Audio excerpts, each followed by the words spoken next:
내가 그리스도를 본받는 자가 된 것 같이 너희는 나를 본받는 자가 되라. 너희가 모든 일에 나를 기억하고 또 내가 너희에게 전하여 준 대로 그 전통을 너희가 지킴으로 너희를 칭찬하노라. 그러나 나는 너희가 알기를 원하노니 각 남자의 머리는 그리스도요 여자의 머리는 남자요 그리스도의 머리는 하나님이시라. 무릇 남자로서 머리에 무엇을 쓰고 기도나 예언을 하는 자는 그 머리를 욕되게 하는 것이요 무릇 여자로서 머리에 쓴 것을 벗고 기도나 예언을 하는 자는 그 머리를 욕되게 하는 것이니 이는 머리를 민 것과 다름이 없음이라. 만일 여자가 머리를 가리지 않거든 깎을 것이요 만일 깎거나 미는 것이 여자에게 부끄러움이 되거든 가릴지니라. 남자는 하나님의 형상과 영광이니 그 머리를 마땅히 가리지 않거니와 여자는 남자의 영광이니라. 남자가 여자에게서 난 것이 아니요 여자가 남자에게서 났으며 또 남자가 여자를 위하여 지음을 받지 아니하고 여자가 남자를 위하여 지음을 받은 것이니 그러므로 여자는 천사들로 말미암아 권세 아래에 있는 표를 그 머리 위에 둘지니라. 그러나 주 안에는 남자 없이 여자만 있지 않고 여자 없이 남자만 있지 아니하니라. 이는 여자가 남자에게서 난 것 같이 남자도 여자로 말미암아 났음이라. 그리고 모든 것은 하나님에게서 났느니라. 너희는 스스로 판단하라. 여자가 머리를 가리지 않고 하나님께 기도하는 것이 마땅하냐. 만일 남자에게 긴 머리가 있으면 자기에게 부끄러움이 되는 것을 본성이 너희에게 가르치지 아니하느냐. 만일 여자가 긴 머리가 있으면 자기에게 영광이 되나니 긴 머리는 가리는 것을 대신하여 주셨기 때문이니라. 논쟁하려는 생각을 가진 자가 있을지라도 우리에게나 하나님의 모든 교회에는 이런 관례가 없느니라. 내가 명하는 이 일에 너희를 칭찬하지 아니하나니 이는 너희의 모임이 유익이 못되고 도리어 해로움이라. 먼저 너희가 교회에 모일 때 너희 중에 분쟁이 있다 함을 듣고 어느 정도 믿거니와 너희 중에 파당이 있어야 너희 중에 옳다 인정함을 받은 자들이 나타나게 되리라. 그런즉 너희가 함께 모여서 주의 만찬을 먹을 수 없으니 이는 먹을 때 각각 자기의 만찬을 먼저 갖다 먹으므로 어떤 사람은 시장하고 어떤 사람은 취함이라.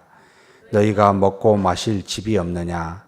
너희가 하나님의 교회를 업신여기고 빈궁한 자들을 부끄럽게 하느냐. 내가 너희에게 무슨 말을 하랴. 너희를 칭찬하랴.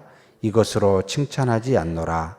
내가 너희에게 전한 것은 주께 받은 것이니 곧 주 예수께서 잡히시던 밤에 떡을 가지사 축사하시고 떼어 이르시되 이것은 너희를 위하는 내 몸이니 이것을 행하여 나를 기념하라 하시고 식후에 또한 그와 같이 잔을 가지시고 이르시되 이 잔은 내 피로 세운 새 언약이니 이것을 행하여 마실 때마다 나를 기념하라 하셨으니 너희가 이 떡을 먹으며 이 잔을 마실 때마다 주의 죽으심을 그가 오실 때까지 전하는 것이니라. 그러므로 누구든지 주의 떡이나 잔을 합당하지 않게 먹고 마시는 자는 주의 몸과 피에 대하여 죄를 짓는 것이니라. 사람이 자기를 살피고 그 후에야 이 떡을 먹고 이 잔을 마실지니 주의 몸을 분별하지 못하고 먹고 마시는 자는 자기의 죄를 먹고 마시는 것이니라. 그러므로 너희 중에 약한 자와 병든 자가 많고 잠자는 자도 적지 아니하니 우리가 우리를 살폈으면 판단을 받지 아니하려니와 우리가 판단을 받는 것은 주께 징계를 받는 것이니 이는 우리로 세상과 함께 정죄함을 받지 않게 하려 하심이라. 그런즉 내 형제들아 먹으려 모일 때 서로 기다리라. 만일 누구든지 시장하거든 집에서 먹을지니 이는 너희의 모임이 판단받는 모임이 되지 않게 하려 함이라. 그 밖의 일들은 내가 언제든지 갈 때에 바로 잡으리라. 아멘. 고린도전서 11장에는 고린도 교회의 문제 두 가지가 나타나 있습니다. 첫째 문제는 여자가 자신의 머리를 가리는 문제, 두 번째 문제는 성만찬의 문제 가지고 이 고린도 교회가 문제가 있어 사도 바울 선생께서 이 두 가지 문제에 대해서 어떻게 하는 것이 합당하다라고 그렇게 가르쳐 주고 있습니다. 그런데 그가 먼저 말하기를 참 중요한 표현, 너무나도 참 이 말이 위대하다라는 생각을 하게 하는데 1절입니다. 내가 그리스도를 본받는 자 된 것 같이. 지금 바울은 항상 그리스도를 본받는 모습으로 거기에 집중하면서 하는 그러한 마음을 갖고 있습니다. 그런데 그가 당당하게도 고린도 교인들을 향하여 너희는 나를 본받는 자가 되라. 본인은 그리스도를 본받고 그리고 모든 교회의 성도들은 나를 본받으라 라고 할 정도로 그리스도에 집중하고 있는 바울의 자세입니다.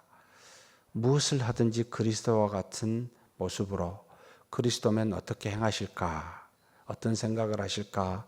어떤 말씀을 하실까? 이런 고민 속에서 살고 그렇게 살아가고 있는 바울을 보게 됩니다. 우리 모두가 참 이와 같았으면 좋겠습니다. 내 생각, 내 마음, 내 경험이 아니라 그리스도의 생각, 그리스도의 행동, 그리스도의 뜻, 이것을 생각하면 그만큼 우리의 죄와 허물이 줄어들지 않겠습니까? 그렇게 사는 저와 여러분이 되었으면 좋겠습니다. 교회에서, 가정에서 여자가 머리를 가리는 것, 이것은 참 어떤 부분에서는 몇 가지를 조금 생각해 볼 필요가 있습니다. 여자와 남자 이런 표현으로 해서 상당히 우리가 헷갈릴 수 있는데, 가정이라는 것 안에 이제 염두를 해두고 조금 봤으면 좋겠습니다. 남자는 3절에 그리스도요, 남자의 머리는 그리스도요, 여자의 머리는 남자요, 그리스도의 머리는 하나님이시라, 이런 표현을 지금 했습니다. 이 땅에 오신 그리스도는 사실은 하나님의 아들이시지만 원래 하나님의 말씀과 그 뜻을 그대로 보고 행하는, 그래서 하나님이 머리가 되고 그리스도는 몸으로서 보여주는 것이다.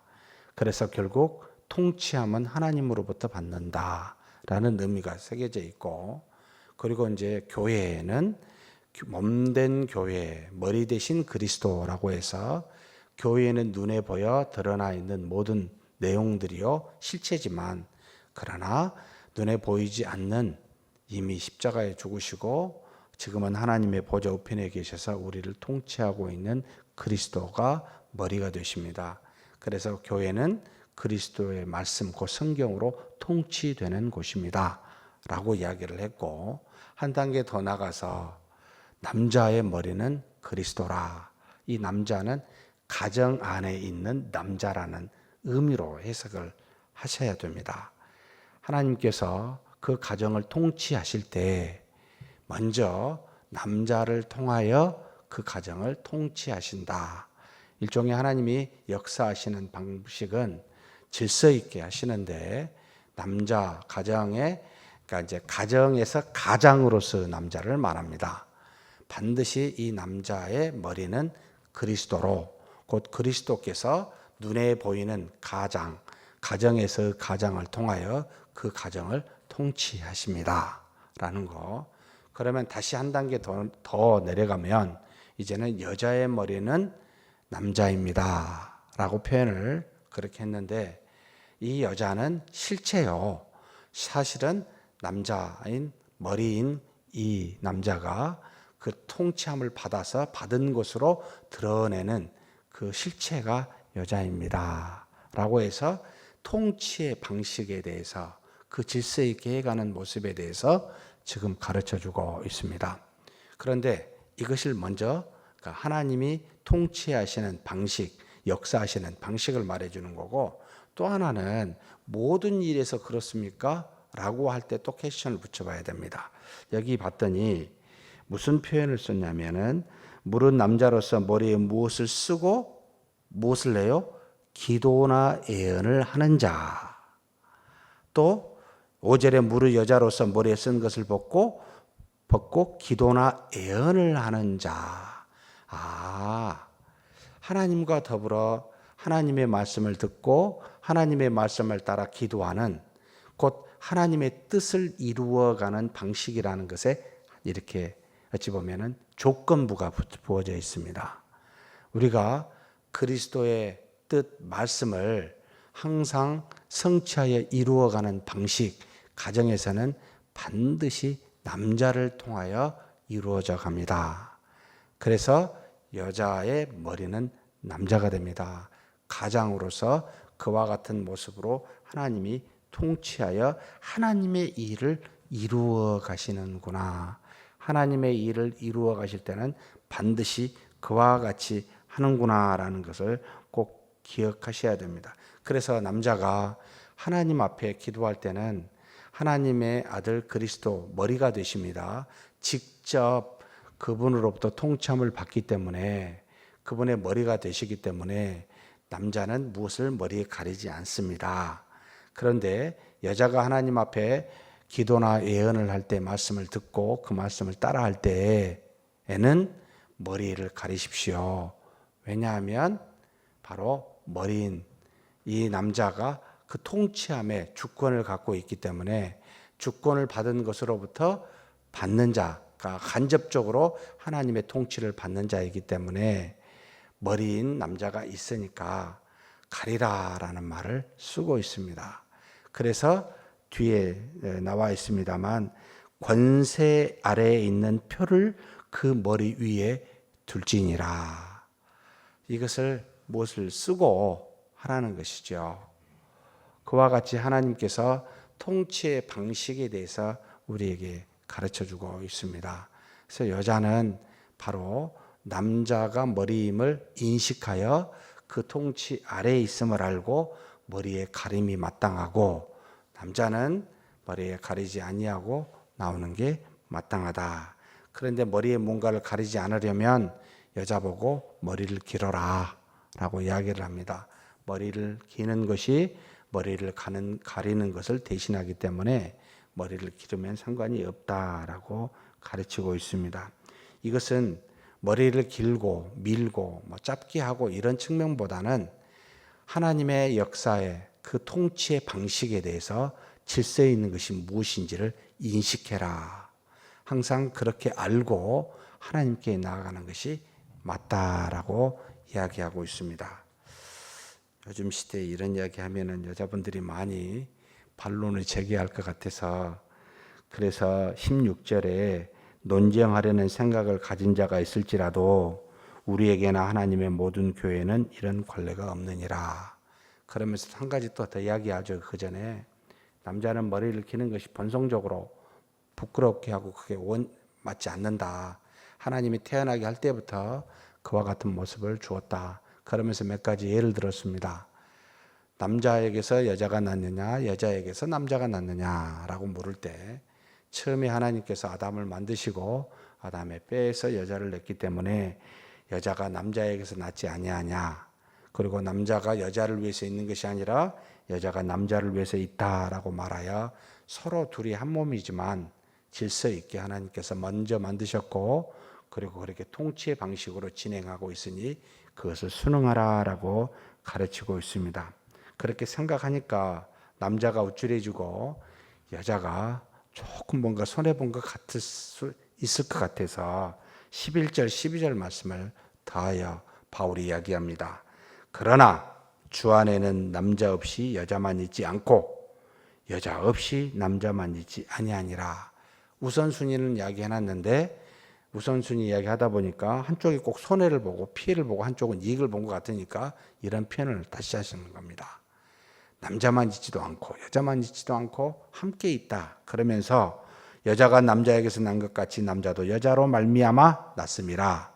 서로 연결되어져서 서로 계속해서 나오고 있다. 그러면서 마지막 결론적으로 모든 것은 누구에게서 났다? 하나님에게서 났느니라. 결국 남자나 여자는 서로 보고 좋아하는 그 모습은 그래 하지 말고 하나님을 보라는 겁니다. 질서 있게 오는 통치 방식이 있지만 그 질서 가지고 서로 보면서 따지지 말고 논쟁하지 말고 함께 하나님을 바라보라. 하나님께서 난 자들이다라는 것을 먼저 전제하고 우리에게 혹시 잘못 생각할까 봐 그렇게 다시 덧붙여 놨습니다. 두 번째 문제는 성만찬의 문제입니다. 이 성만찬의 문제는 이 말씀이 상당히 사실 신학적으로 논란과 논쟁을 많이 갖고 있습니다. 자, 왜 성만찬이 문제가 되었습니까? 라고 볼 때는 파당의 문제 때문입니다. 분쟁이 일어나게 됩니다. 분쟁이 일어나는 문제를 고린도 교회에 갖고 있어서 여러 가지 문제로 일어나게 되는데 이 성만찬에서도 일어나게 됩니다. 어떻게 일어났습니까? 사람들이 파당에 어느 쪽에 들어가야 옳다. 쉽게 하게 어떤 쪽에도 안 들어가면 일반적으로 여러분도 느끼셨을지 모르겠습니다만 어떤 파에 안 들어가면 어떻게 되죠? 모든 파로부터 공격을 받습니다. 그래서 세상에는 어느 쪽에 하나에 속해야 그 한쪽에 보호를 받아서 그 한쪽에 들어가 옳게 함을 인정을 받는다. 그래서 서로 이 파당 때문에 분쟁하게 되는데 어떤 문제를 유발하게 되냐면 성찬식을 할 때 옛날에는 지금처럼 성찬식이 아니고 성만찬으로 식사를 대용해서 이 성찬식을 행하였기 때문에 파당에 따라서 먼저 온 사람들이 다른 파를 고려하지 않고 먹어버리는 겁니다. 빨리 온 사람들이. 좀 늦게 온 사람들은 또 늦게 온 파는 그것을 먹지 못하기 때문에 교회 안에서 이와 같은 덕스럽지 않는 일이 일어나고 이것으로 말미암아 더더욱 분쟁이 크게 일어나게 됩니다. 고린도 교회가 이와 같은 문제가 있어 바울이 지적합니다. 이것은 예수님이 우리가 아니라 예수님이 제정한 성만찬이다, 성찬식이다 라고 하면서 성찬식의 의미를 두 가지로 정확하게 이야기합니다. 먼저 떡을 떼고 두 번에 잔을 따는데 떡은 무엇을 대신합니까? 그리스도의 몸을 대신합니다. 잔은 포도주는 무엇을 대신합니까? 그리스도 피로 세운 새 언약을 대신한다 라고 분명히 이야기해 놓고 이것은 두 가지 목적이 있습니다. 첫째는 나를 기념하라. 그리스도를 기념하라. 그리스도께서 십자가에 죽으신 그 의미가 무엇인지를 알고 생각하라. 그리고 두 번째는 주님이 재림하실 때까지 뭘 전하라고요? 그리스도의 죽으심을, 주의 죽으심을 그가 오실 때까지 전하기라고 주신 겁니다. 그분의 죽으심에 대해서 의미를 생각하고 기념하여 감사하고 그리고 이것을 주님 오실 때까지 전하도록 하기 위하여 이 성만찬을 제정하셨습니다. 그래서 우리는 두 가지 설을 믿습니다. 기념설, 주님의 죽으심을 돌아봐 기념하는 것. 두 번째는 성만찬을 할 때 성령이 우리에게 임하여 능력과 믿음을 주신다라는 성령 임재설 두 가지를 믿습니다. 그래서 가톨릭이 말하는 화채설과 또는 루터가 말하는 공제설을 믿지 않습니다. 거부합니다. 화채설은 먹으면 우리 뱃속에서 떡과 포도주가 살과 피로 변한다. 실제적으로 화채, 몸의 그리스도의 몸으로 변화된다. 이렇게 말하는 가톨릭도 믿지 않고 그리고 떡과 포도주는 그 밑에 뭐가 있다? 피와 그러니까 그리스도의 피와 몸이 함께 공존하여 같이 간다. 그렇게 생각하는 공제설도 있습니다. 다 거부합니다. 그리스도의 십자가의 죽으심은 단번에 이루어졌습니까? 우리가 계속 예배 드릴 때마다 그리스도의 십자가의 죽으심이 그 제사가 계속 이루어집니까? 라고 물을 땐 우리는 전자를 하죠. 십자가의 죽으심은 단번입니다. 그런데 미사라고 하는 가톨릭의 그 예배는 계속해서 매주마다 죽으시고 부활하신다. 이렇게 생각하여 성만찬을 매주 하고 있습니다. 여러분, 우리하고는 전적으로 다른 믿음이지요. 그래서 이 두 가지를 줬습니다. 그런데 문제는 합당하지 않게 먹고 마시는 자마다 죄를 짓는 것이다 라고 할 때 이 합당한 것이 무엇일까 라고 할 때 많은 성도님들이 이 부분을 착각하십니다. 죄를 지으면 먹지 못하는 거다 그런 뜻이 아닙니다. 합당하다라고 할 때는 그리스도께서 십자가에 죽으시는 이 떡과 잔의 의미가 무엇인지를 모르고 먹고 마시는 것. 그래서 우리가 공적으로 교회에서 성만찬에 참여할 수 없는 사람들을 정해놨습니다. 뭐를 하지 않는 사람? 세례를 받지 않는 사람이라고. 왜냐하면 그리스도께서 죽으심에 대한 이 의미를, 그 믿음을 아직 갖고 있지 않다라고 보고 있기 때문에, 그래서 그것을 합당하지 않게 먹고 마시게 되기 때문에, 그래서 반드시 믿는 자, 세례를 받는, 구원받는 자만이 가능합니다. 이게 첫 번째 사람이 바로 세례받지 못한 사람. 두 번째 합당치 못한 사람은 무슨 사람이겠습니까? 이 지금 고린도교에 해당되는 표현입니다만, 파당을 이루어서 형제를 기다리지 아니하고 그냥 빨리 와서 먹는 것은 판단하는, 곧 여기에 이제 뭐라고 표현되어 있냐면, 너희 중에 약한 자와 30절입니다. 병든 자, 잠자는 자 적지 않게 많습니다. 이 모든 사람들과 함께 더불어서 먹어야 됩니다. 그런데 이 사람들을 중에 파당으로 인해서 그 성만찬을 잘못하면 시험에 빠지게 됩니다. 그래서 넘어질 수 있기 때문에 이럴 때라면 안 해야 돼요. 그래서 성만찬을 중지시켜야 되고 안 해야 됩니다. 같이 다 참여할 수 있도록 해야만 합니다. 그래서 미리 한 주 전에 교회에서 다음 주에 성만찬이 있습니다 공고를 하고, 성만찬을 할 때는 모든 사람이 모여있는 예배 때 하는 겁니다. 일부만 모였을 때 하지 않는다라는 말입니다.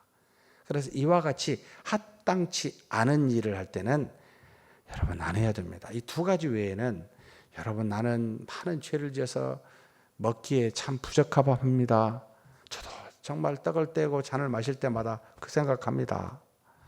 여러분 나는 먹을 만한 자격이 있습니까? 라고 생각한 분이 어디 있습니까? 세상에. 아무리 죄가 크다 할지라도, 주홍 같은 죄라 할지라도 십자가에 죽으시는 그 보혈로 말미암아 사함을 받은 우리입니다. 그러니 나는 죄를 지어서 받지 못한 자격 없는 자라고 안 받으렵니다. 교만한 것인지 믿음이 없는 것인지 모르겠습니다만 그리 하지 마십시오.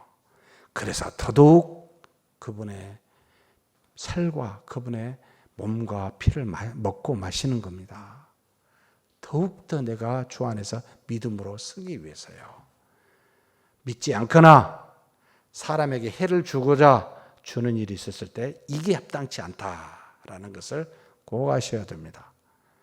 그래서 그렇게 성찬식을 해라. 만일 누구든지 시장하면 집에서 먼저 먹으라는 겁니다.